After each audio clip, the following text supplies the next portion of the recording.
Hi everyone, let's make this swim skirt. It's definitely gaining popularity, so I've created a beginner-friendly pattern with two skirt options, a flared and a fitted one. It comes with a full coverage bikini bottom underneath, which by the way works great on its own too. First, print your paper patterns. I recommend using Adobe Acrobat and printing at 100% or do not scale. Make sure to double check the test square measurements before cutting and assembling the pieces. Where they are half hearts, you want to join them together with the corresponding letters to make the full pattern.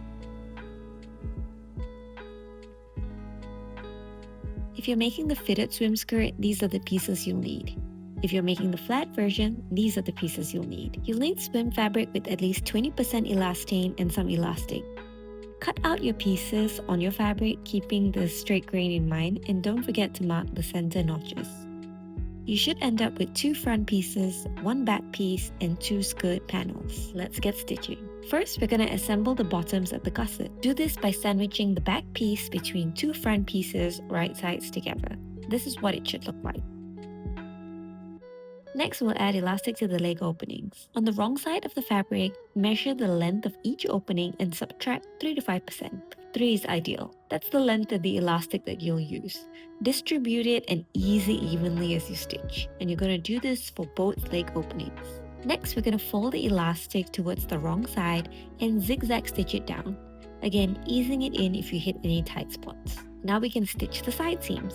Here's a twist. We're going to match the wrong sides together before stitching. So we're done with the bottoms, we can set that aside, and now let's work on the skirt. Start by stitching the side seams. Then we're going to repeat the same elastic steps on the hems. Measure, ease, and stitch, fold over, zigzag top stitch. Now let's attach the skirt to the bottoms. Align the wrong side of the skirt to the top edge of the wrong side of the swim bottom and stitch them together. And yes, you've guessed it, elastic again.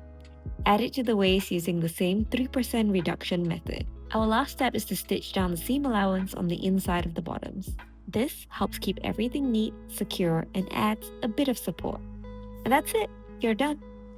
I hope you try this pattern out. Let me know if you have any questions, and I'll see you in the next one. Happy stitching!